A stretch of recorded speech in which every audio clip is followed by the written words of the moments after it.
Welcome to the Pretty Powerful Podcast, where powerful women are interviewed every week to share real inspiring stories and incredible insight to help women or anyone break the barriers, be a part of innovation, shatter the glass ceiling, and dominate to the top of their sport, industry, or life's mission.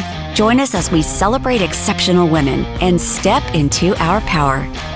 And now, here's your host, Angela Gennari.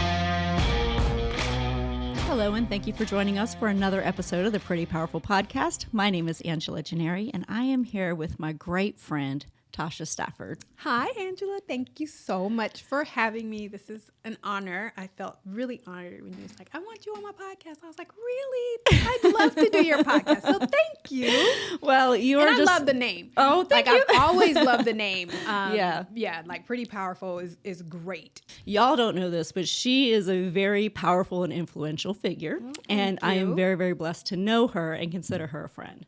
So Tashia was born and raised in California and moved to Atlanta, where she attended and graduated from Georgia State University with a BA in film and music business.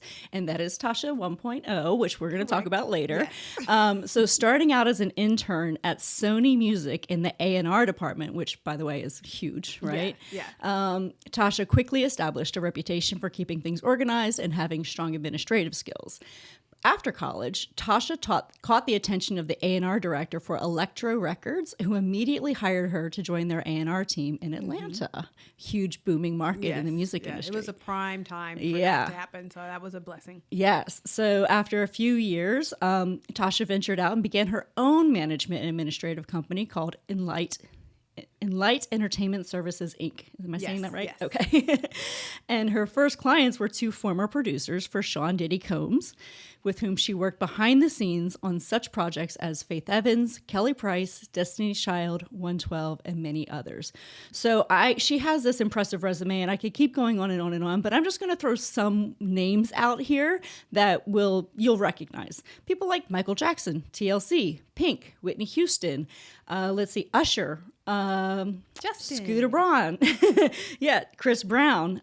So I mean, just impressive. You've worked with so many names, and you've got yourself on the you're on the record label of a lot of these different as one of the contributors. Correct. So I mean, that's huge. But now Tashia has her next big adventure, which is opening doors to her own mega studio complex, Icon, which is where we are right now, and where actually my podcast was born. So it is Stone, her incredible husband, who gave me the confidence to come in and launch the podcast. When I said this was not something I think I could do. You're 85 episodes in. I know, and I'm 85 episodes in, but Stone was the one that looked at me and said, we got the technical stuff, you just show up and talk. And I was like, wait, really? And he's like, I got you. And so, Stone kind of made this happen. So I attribute, a lot of the success that we've experienced to Stone, to the studio, to what the two of you have built together. Yeah, I can't totally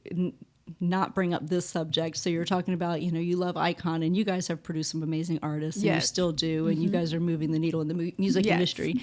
What do you see in the music industry, especially with all the fallout right now of what's going on with Diddy? Right. And, now these other musicians are coming out and saying, yes, we experienced some really bad stuff. And, and do you think there's going to be a major shakeup in the industry? There has been, actually. Has there? Yeah, and this is actually, part of it. Yeah. So I think that, well, one, I've never personally worked with Puffy. Like I did, work with two of the hitmen that were signed to him, very close to them. Sure. But I've never actually met him personally. So I really can't even speak to his personality. All I know about Puffy is what I've seen, on TV. And I've known people that have worked for him and been around him and that have experienced the experiences that they've had, but nothing to the degree that I've heard Sure. going on, you know. Yeah. So I haven't met anybody that has had that has maybe been to one of those parties. I'm sure I've met people that have been to those parties. Yeah. But Nobody's talking about it. Yeah, Like yeah. I'm sure my producers that I'm sure they were there, and I'm Yeah. sure they had their own fun time, you know, but they've never told me about what was going on there.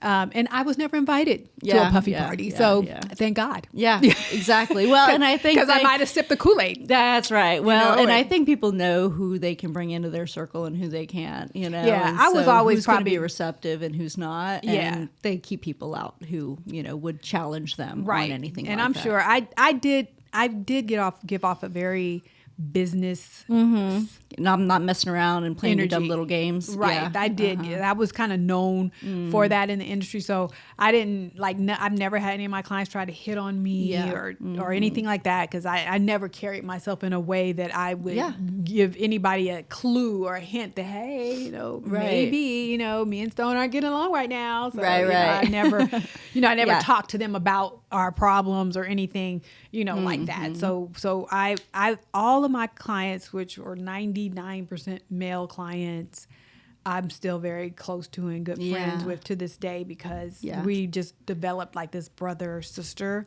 relationship, and I can call on them for anything.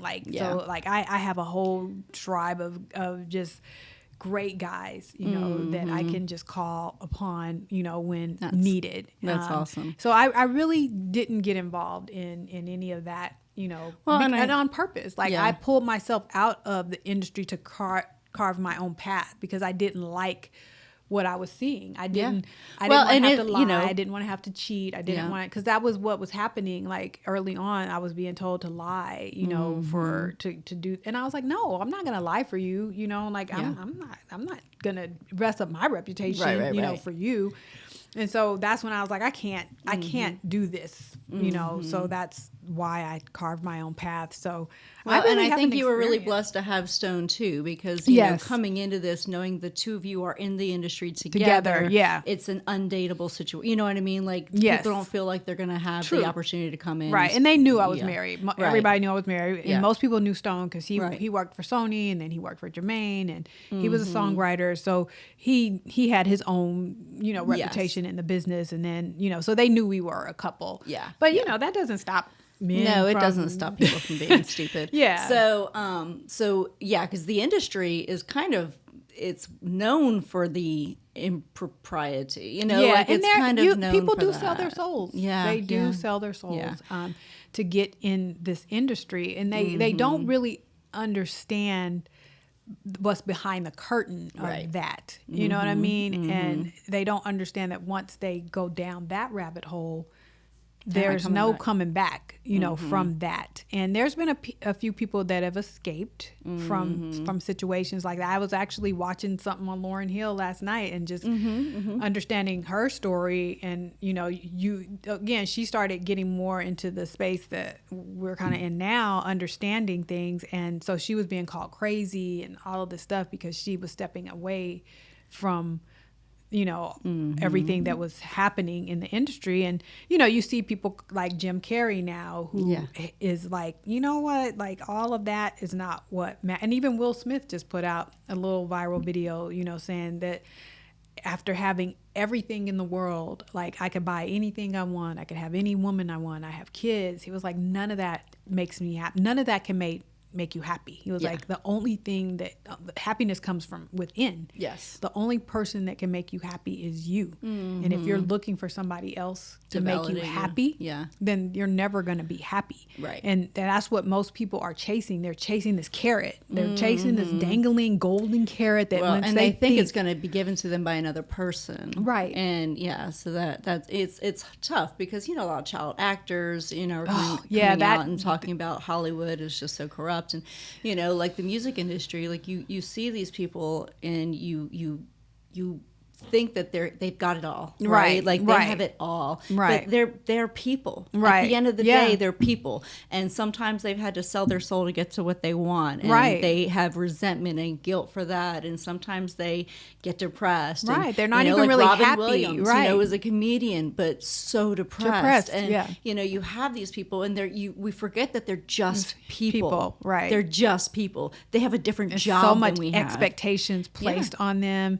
So like he was probably always, people wanted him to be funny all the time, and so it's a mask at the end of the day. And it's like, you have to wear that mask. And like, I want to be in a position where I can walk out the house with no makeup and, dress really shabby and not have to worry about paparazzi, clicking me and then putting me on social media. And then judging you. Yeah, and judging me, you know what I mean? Yeah. Like, I don't want that life. Like, that's not, but everybody chooses, their own life and their own path. And that's what they chose. They chose to be entertainer. And unfortunately, you're going to have people, who do take advantage of those who are out there just trying to, I want to be rich, I want to be famous, I want to, have a music career, I want to have an acting career. And you're going to have those people who take advantage. And it's unfortunate. Yeah. But I think the more you really develop that skill of intuition, that ability to read people, and you become so focused on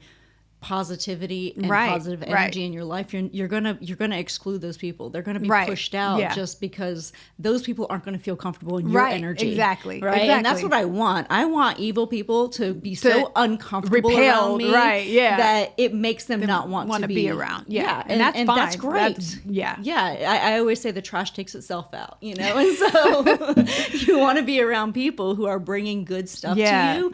And the people who can't stand that positive energy, they'll show themselves the door really quickly. And they always do. Mm-hmm. Yeah. So, well, wow, what an amazing story, Tasha. Well, I am just, I adore you even more than I did before, because I've always known you were a strong, resilient woman, but, for what you've accomplished, for the journey that you've had, you're so self-aware, which I think is really important, because that self-awareness will get you so much further than all the intelligence, all the connections, all, like if you know what your strengths are, what your weaknesses are, what you bring to the table, you'll always do an amazing, job. So kudos to you for what you've being done. Self-aware is super important. Is super important. And what I found that a lot of people are not self-aware. They're still living life through what I call like this, well, it's the Matrix or whatever, but they're still in that, and they don't really understand coming out of that and stepping into their power. That's why, again, I like power, pretty powerful. Like it's, J-Lo is getting a lot of slack for the recent little movie thing she just did, but I loved it. I absolutely loved it. I could tell she stepped into her U 2.0 self. She really did the deep diving journey. It's called, This Is Me Now. Okay. It's really like one long music video. Okay. But it's like an hour and 20 minutes, but it literally tells, she basically says, I was on this whole journey for love. That's why I was in all these relationships, these bad relationships, these abusive relationships, and, her love was Ben, Ben it was the one, you know what I mean? But, they had to go through their whole separation and then get back, together. But, she talked about how her part to play in it and her childhood traumas and all that stuff. So I was just like looking at that like, oh my God, like, she got it. Like, she's free from that whole music industry matrix thing. She understands now, and it didn't matter if anybody got it. She did that for herself. She paid $20 million, to create that, that whole thing. And then, she has her divine counsel, which she had some amazing, people that are in the Sadhguru. I don't know if you know who he is, but he's a big person in this space. And then she just had a lot of nuggets in there. So if you haven't watched that, I'm going to watch it. Yeah, I haven't seen it, but I've heard of it, but I haven't seen it. Yeah. So I've got to ask you some of the questions that I love to ask on this podcast, because I think they're very revealing. So who inspires you? That's a good question. These days, I really was that person that didn't really have a mentor or any, like I'd love to say, oh, it was my mom or my dad or my sister, or, but honestly, I didn't even have any one person inspiring me. I pretty much just got inspired by different people at different times along my journey. Like right now, one of the big people that I'm inspired by is Joe Dispenza. Mm-hmm. He's kind of in this whole space, and he literally talks about how to create your own reality. And this is his whole mission. And he does these meditation retreats where he, heals people, where people get healed by group therapy. Like, when you have a bunch of people with a set intention to heal like this person of this disease, these people walk out, healed because they understand how to direct energy and how to use energy. And,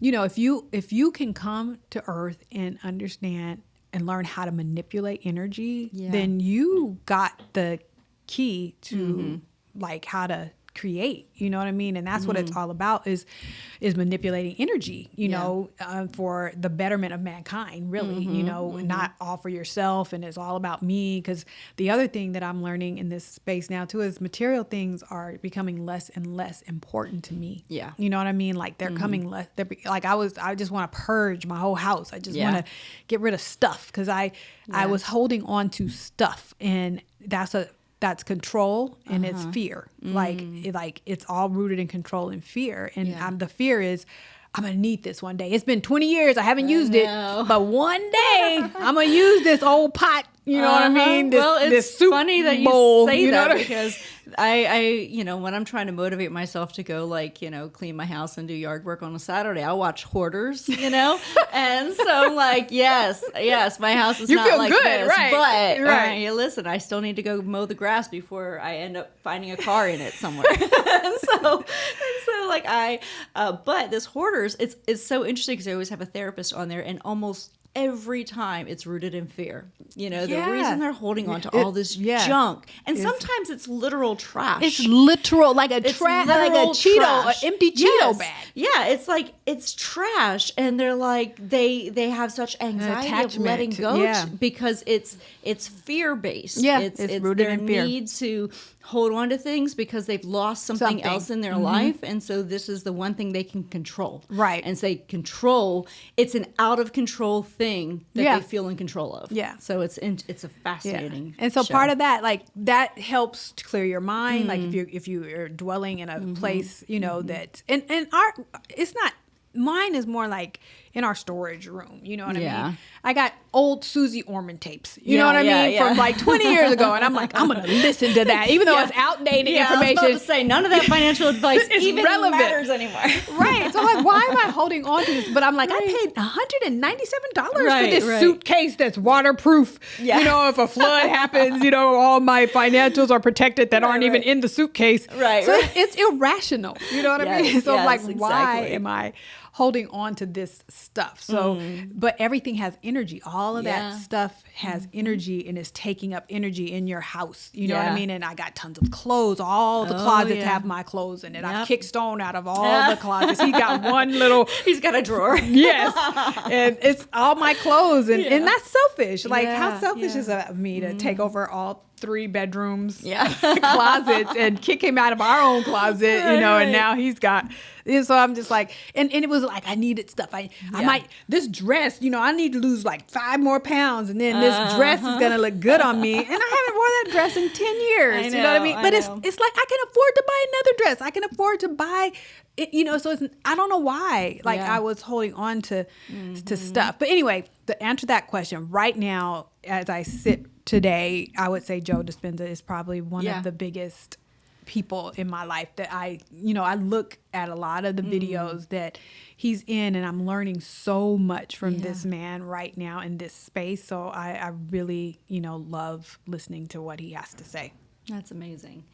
So as women, we give our power away all the time. This is called the Pretty Powerful Podcast. And one of the reasons because, we're raised in many cases to give our power away, to take criticism, to not stand up for ourselves, to let other people take credit for our work, all these other things. So can you tell me about a time that you gave your power away and then another time that you stepped into your power? I would say I've given my power away two ways. First of all, I have given my power away to different people in the industry, like coming through the industry. Because I felt like I was a woman and I didn't have a right to be in this space. Yeah. And so I had to fight, for the space. And so I, in essence, what I was doing instead of stepping into my power and owning, you know what I mean? I was doing it out of a negative emotion as opposed to an empowered emotion. And the biggest person who I've given my power away to is myself, my ego. Oh, wow. Yeah. That's so really I let my ego take over and gave my ego all the power. And my higher self was just very distant and very ignored and very, like that's not what I want to hear right now. Like, I'm going to let my ego run this because my ego is what's happening right now. Right. You that know makes what I mean? me feel good. Yeah. So my ego knows what I really want. I know Know what I mean? My Like, ego knows I want that damn house. Yeah. My ego don't want to sit and meditate. That's stupid. Like, I can't focus. Like, my brain's all over the place. I can't. Meditation is stupid. Like, who does that anyway? You know what I mean? So I really didn't understand how valuable, and meditation is a life changer. You know what I mean? Like, if you could literally sit down and quiet your mind and be still enough to like listen to your higher self and be introduced to your higher self and let your higher self step in and take over, then a lot of stuff is going to start changing, because that's your higher self is going to be the one to be like, okay, that's not important. Like you're chasing the wrong things, right? That's not what lasts. That's not going to make you happy. You'll get it. Yeah, sure. But it's not going to make you happy. Right. You know what I mean? Like living in the now, appreciating, your friends and your family and the fact that you got to wake up. Like, to me right now, like breathing is achieving, because I'd say that's the most powerful lyric in a song.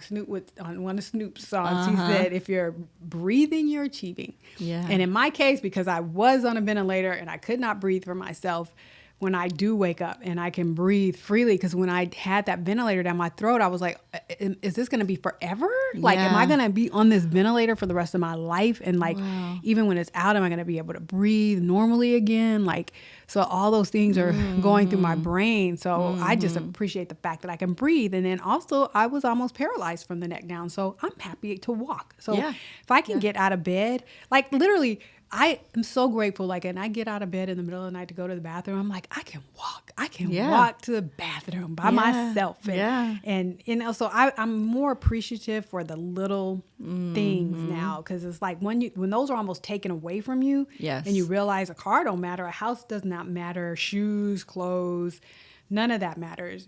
All you want to do is be able to breathe and walk. Breathe and walk.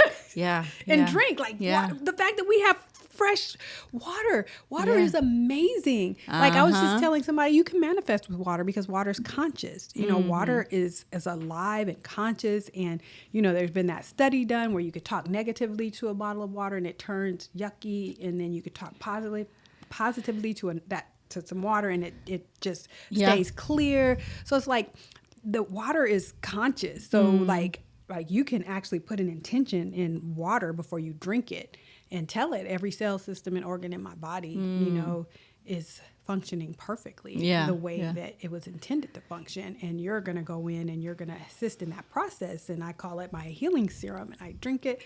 You know what I mean? So it's just like, I'm very conscious now about what's living, you know what I mean? And I don't even kill bugs anymore. I know. He'll tell you, like, I just capture it. I hate those water bug roach looking things, but now I keep a cup. I literally keep a cup on every floor of my house so that when I see it, I just cup it and take it outside. Yep. And I feel good. I'm like, I just saved a life today. And I'm like, babe, I just saved a spider. You know what I mean?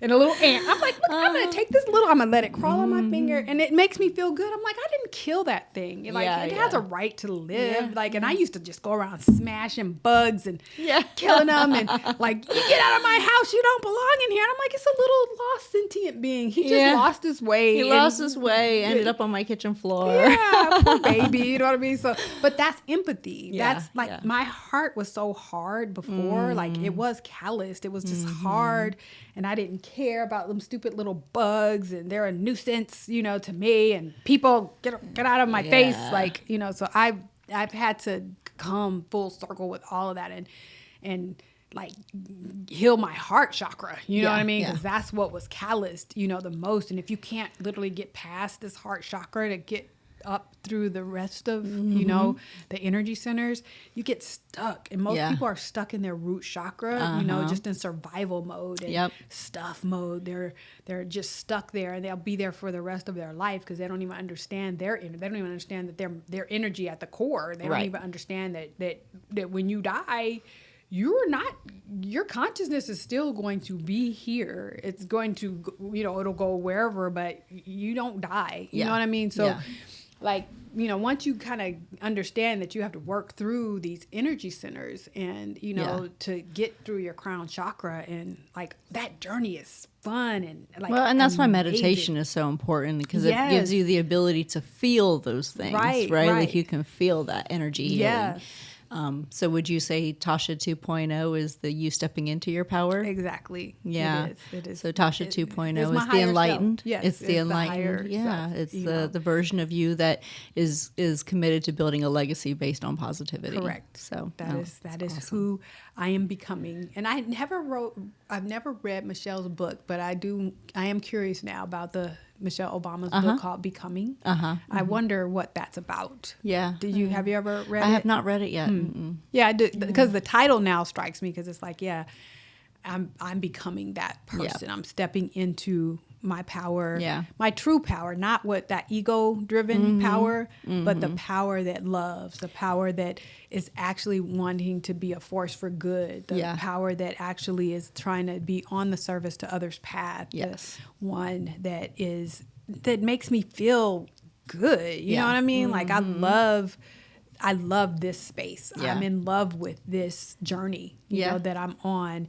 And I appreciate all the experiences I had. I don't regret them. I don't regret that's exactly any of them. right. Because, you know, they say that God or the universe or whatever you believe in, you'll continue to learn lessons. Well, you'll continue to get lessons presented to you until you learn it, right? So our soul's journey, right, in this lifetime is to learn certain things, right? And we're constantly evolving. So as we're constantly evolving, if we're not learning lessons, we're going to have to relive it over and over and over again. And it's not until you say, okay, I'm done with this. Okay, I get it. Stop sending me the same lesson. And that's it. I was on a roller coaster or just a merry-go-round, really. I was just going around in a circle, you know, kept hitting the same stumbling blocks. And I was like, mine was health issues. I was like, I'm over that. Like, I don't want to have to deal with any more health issues. I'm done. That version of me is done. I've learned my lesson. My lesson was to learn unconditional love and how to become that.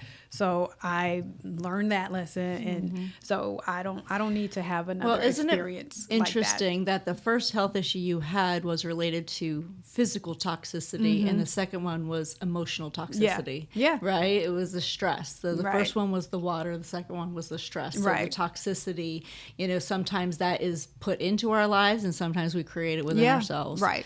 So taking ownership of things is very important.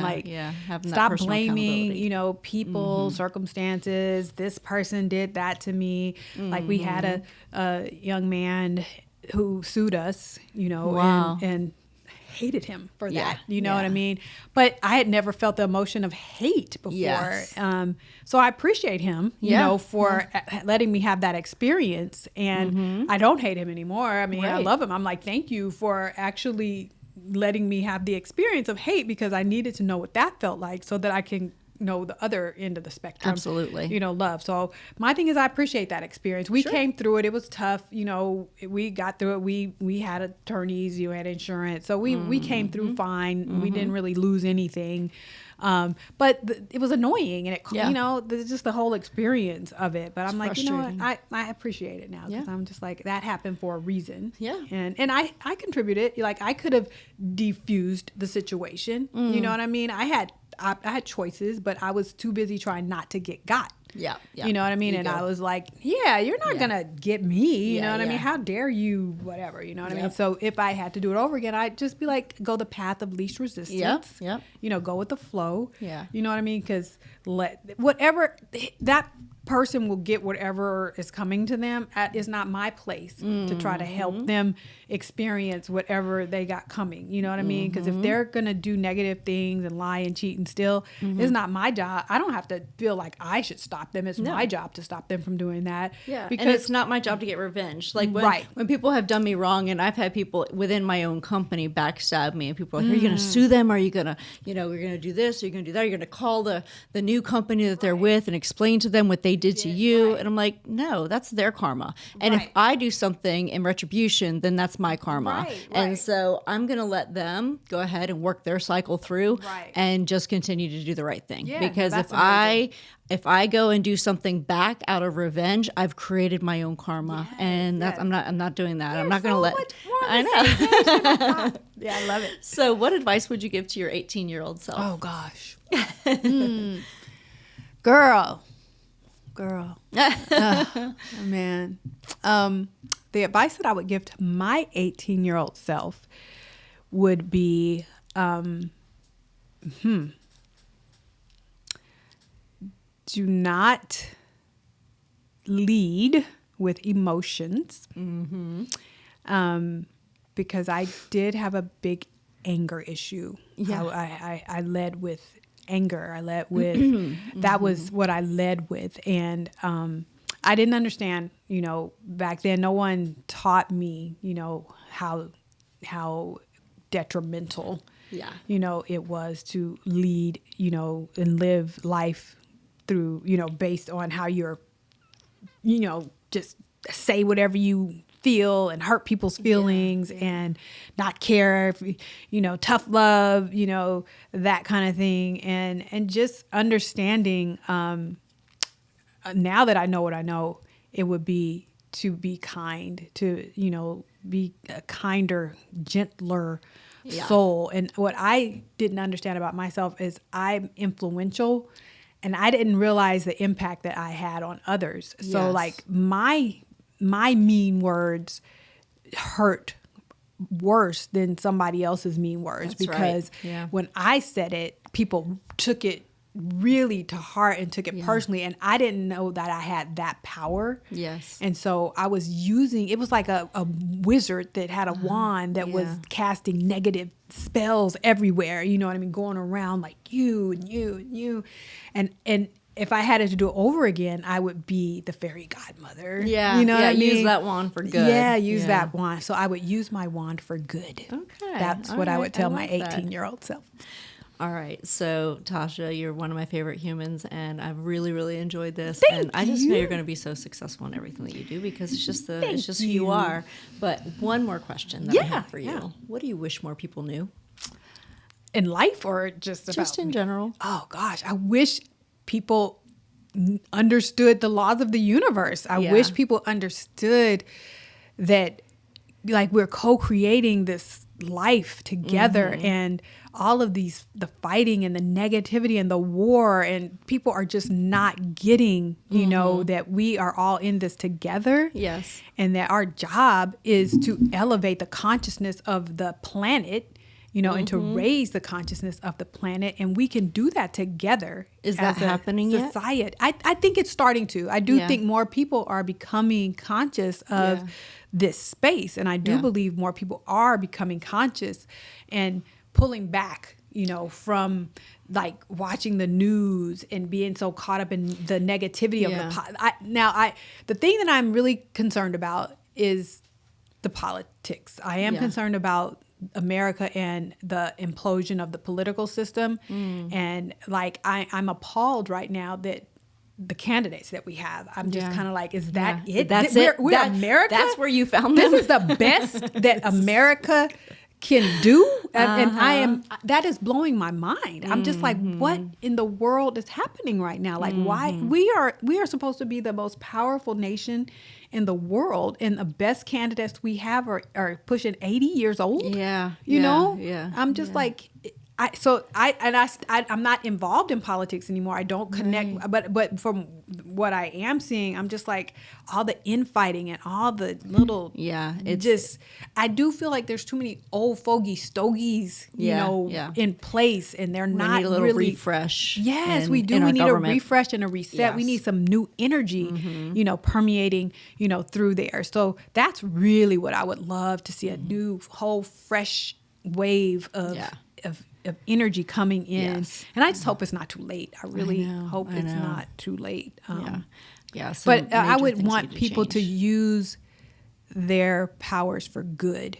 Because we all have powers, and you can choose the negative end of the spectrum or the positive end of the spectrum.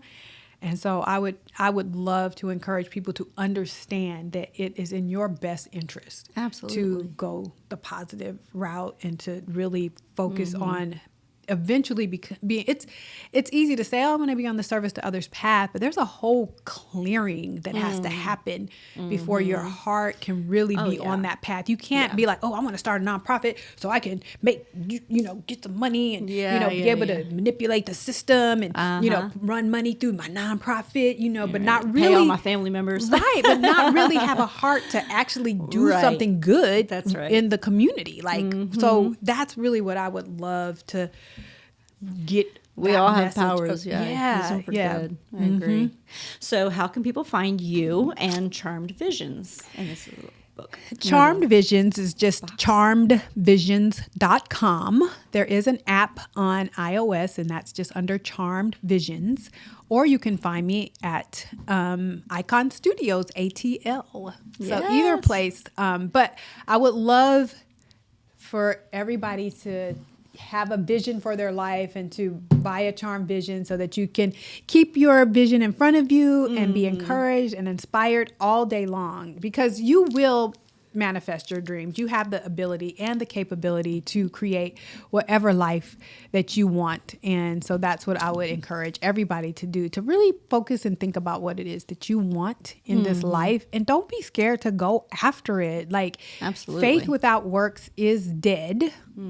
So there is definite truth to that. Like, you can sit all day and have visions and dreams, and if you just sit there and think about them, that's nice. But if you don't get up and put some action behind that, then your vision is just that. It's one of my just a favorite vision. shirts says, "Dreams don't work unless you do." I love that. Yeah. And that's pretty much it. That's the truth. So that's what I would like to leave with people. Well, thank you, Tasha. I have really, really enjoyed our conversation. Yes, I had so much fun. And, this is going to be a multi-part series because you have such an incredible story, and I want everyone to hear it. And I'm just so, so blessed to have you in my life. So thanks, Sam. Thank you. And thank you guys for joining us on another episode of the Pretty Powerful Podcast. You can check us out at prettypowerfulpodcast.com, and you will see a new release every Tuesday. So thanks again, and we look forward to seeing you next time. Thank you for joining our guests on the Pretty Powerful Podcast. And we hope you've gained new insight and learned from exceptional women. Remember to subscribe or check out this and all episodes on prettypowerfulpodcast.com. Visit us next time. And until then, step into your own power.